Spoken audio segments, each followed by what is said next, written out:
Hoy, 20 de noviembre, es el Día Mundial de la Enfermedad Pulmonar Obstructiva Crónica, EPOC, que desde 2002 ha propuesto la iniciativa GOL cada tercer miércoles de noviembre. Y para hablar al respecto está el doctor Andrés Echazarreta, que es neumonólogo, director médico y jefe de Medicina Respiratoria del Centro Médico Capital, expresidente de la Asociación Argentina de Medicina Respiratoria y delegado argentino a la Asamblea de la Iniciativa GOL, justamente que es la institución de referencia mundial en EPOC. Doctor, ¿cómo le va? Buen día, Sandra Ramos y Martín Daer, aquí en Inteligencia Artesanal. Hola, buen día Martín, buen día Sandra, ¿qué tal? ¿Cómo le va? Bueno, a ver, sin un seguimiento exhaustivo y sin una investigación como corresponde, me animo a decir que hoy se fuma menos y que ha bajado un poco esta enfermedad, pero bueno, mejor preguntarle a usted, que es el que sabe. Bueno, una cosa no ha ido de la mano con la otra, ¿no? Mira. Es cierto que hay una reducción del tabaquismo habitual, digamos, el que todos conocemos como tabaquismo de cigarrillos, digamos, en la última década en la Argentina. También es cierto que hay otro tipo de inhalación de sustancias con cigarrillo electrónico y otras más, pero es cierto que ha habido una disminución. Pero sin embargo la enfermedad pulmonar obstructiva crónica, que es la enfermedad de la que estamos hablando, ha ido en aumento en el país. De hecho, entre las últimas cifras que tenemos, que es 2021 y 2022, para que tengan una idea, en 2022 fallecieron más de 6.000 personas en el país por esta enfermedad, 1.000 y pico más que en 2021. Y es una enfermedad que no ha parado de crecer desde que se tiene registros, desde 1980 en nuestro país, pero más específicamente entre el año 2000 y 2022, que es el último registro que se tiene, prácticamente crece medio punto, 0,5% por año. O sea, no ha parado de crecer. Y lo que es más interesante, ahora ya no crece solamente a expensas de hombres, sino también de mujeres, ¿no? Prácticamente ahora tenemos la misma proporción de mujeres y hombres que tienen esta patología. Es la tercera causa de muerte mundial. Fíjense la importancia que tiene. Pero seguramente si yo les digo a ustedes, bueno, hipertensión arterial o presión alta o diabetes, ustedes más o menos saben a qué me refiero. Sí. Pero la enfermedad pulmonar obstructiva crónica, que es tan importante como esas enfermedades, tal vez no ha tenido la difusión o la prensa que han tenido sí esas patologías, ¿no? Sí, y con la importancia también de un diagnóstico temprano, ¿no? Exacto. Este año la iniciativa GOLD y en todo el mundo se intenta hacer hincapié sobre este punto, que es detectar tempranamente. Hace unos poquitos años nosotros no sabíamos en el país cuántas personas podían tener esta enfermedad. Para eso la Asociación Argentina de Medicina Respiratoria hace unos poquitos años diseñó un estudio que se llamó EPOC-AR. Si ustedes lo buscan, lo van a ver en todos lados, que es un estudio que en 6 ciudades importantes de la Argentina, que incluyó La Plata, nosotros llevamos adelante también en La Plata ese estudio, calcularon en individuos de 40 años o más de nuestro país, que es cuando más se da la enfermedad, cuál era la prevalencia, o sea, la frecuencia de la enfermedad en la población, y dio el 14,5%. Para que ustedes tengan una idea, a cifras de hoy, esos son 2.700.000 argentinos que pueden tener la enfermedad. Ahora ustedes me dirán, bueno, ¿y cuántos hay diagnosticados? Menos de 500.000. Quiere decir que hay más de 2 millones de personas que no tienen el diagnóstico. ¿Y por qué ocurre esto? Esto ocurre porque casi el 50% de las personas no tienen síntomas.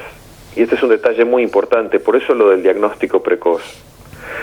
Y el otro 50% sí tiene los síntomas típicos de la enfermedad, que es fatiga, nosotros le llamamos disnea, eso técnicamente, pueden tener tos, pueden tener expectoración, sensación de opresión en el pecho, y claramente La mayor parte de ellos, aunque no todos, se han enfrentado a los factores de riesgo más importantes como el humo del tabaco, que no es el único. Hay otros que después los podemos comentar.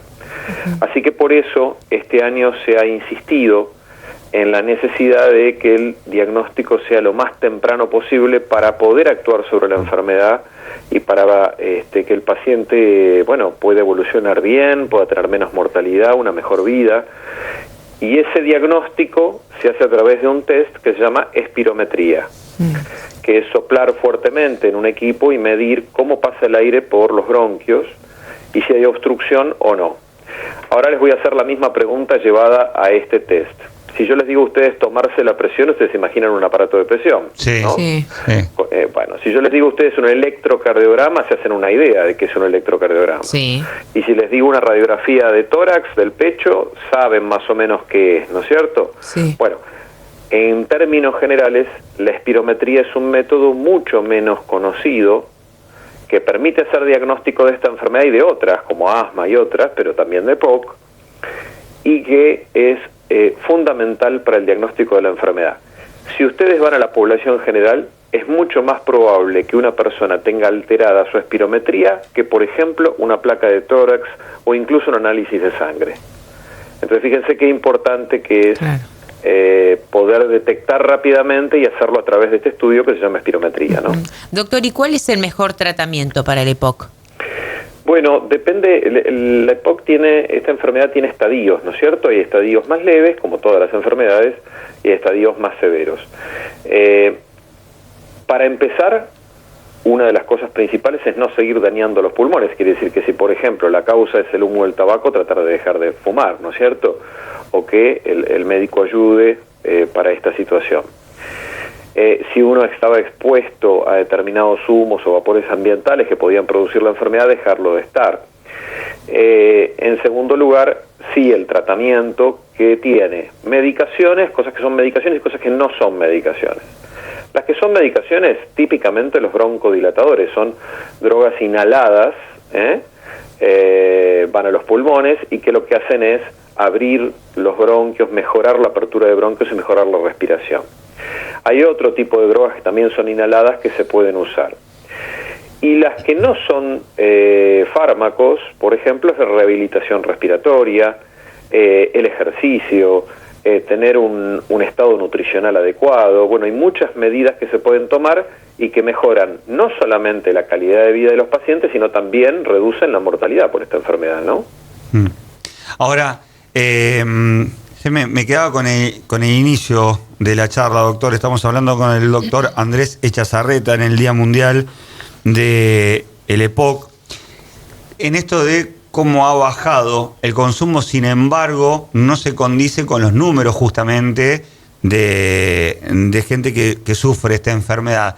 ¿Esto a qué se debe? ¿Hay más estudios que antes? ¿Hay otros factores que terminan alterando la vida nuestra diaria y que influye también en esta enfermedad?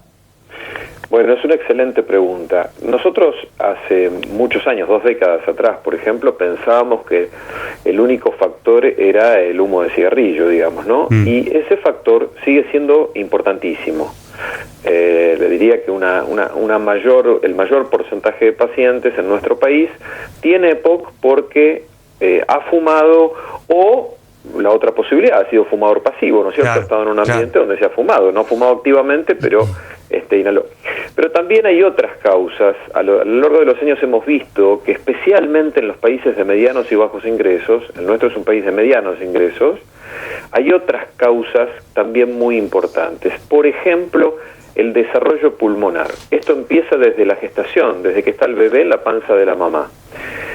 Ese desarrollo del aparato respiratorio tiene mucho que ver con que, por ejemplo, la mamá haya estado bien nutrida, que no haya habido inconvenientes en la gestación, y también cuando hemos nacido en nuestra primera infancia, que hayamos estado bien nutridos, que hayamos tenido un correcto desarrollo, que no hayamos sido prematuros, que hayamos tenido una buena alimentación en nuestra primera infancia, que no hayamos tenido infecciones respiratorias a repetición. ¿Por qué? porque eso puede hacer que en nuestra niñez nuestra capacidad pulmonar esté en desventaja. ¿Se entiende el concepto? O sea, tengamos menos capacidad de lo que debíamos. Entonces después pueden pasar dos cosas. Cuando llegamos a ser adolescentes o jóvenes, que es cuando está el mayor desarrollo pulmonar, sobre los 20, 25 años, hay un porcentaje de esos pacientes que empezaron con desventaja que van a lo normal, o sea, tienen un fenómeno que es de recuperación. Pero hay muchos otros que siguen con su capacidad pulmonar baja.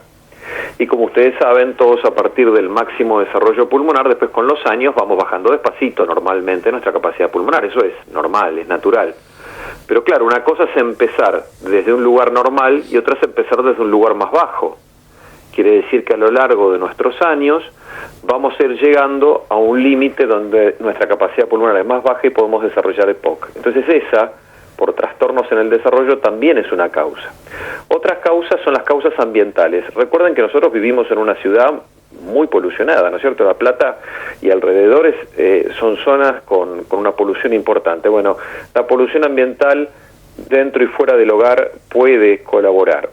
En aquellos lugares, cuando hicimos el EPOCAR, fuimos a distintos lugares, entre ellos a lugares muy humildes, donde las casas se calefaccionan y se cocina con humo de leña, digamos con leña. Sí. Eso genera humo, se llama humo de leña, y cuando los ambientes están mal ventilados, hay muchos lugares de Latinoamérica, y nuestro país no es la excepción, que las personas pueden desarrollar esta enfermedad por la inhalación crónica de este tipo de humos. Y finalmente, también hay un estudio que se llama DATAR en la Argentina, lo hicimos después del EPOCAR, y que determinó que el 1% de los pacientes con EPOC tienen una causa muy rara, que es el déficit de una proteína, la alfa-1 antitripsina, que en todos los pacientes con EPOC debe dosarse, es gratuito el dosaje de eso, y que algunos pacientes puede producir enfisema pulmonar. Entonces, como verán, hay muchas otras causas que pueden producir enfermedad pulmonar obstructiva crónica y que pueden ser las responsables. Y la última, por supuesto,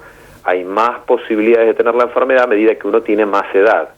Al aumentar en los últimos 40 años la expectativa de vida de las personas, entonces también hay más posibilidades de tener la enfermedad.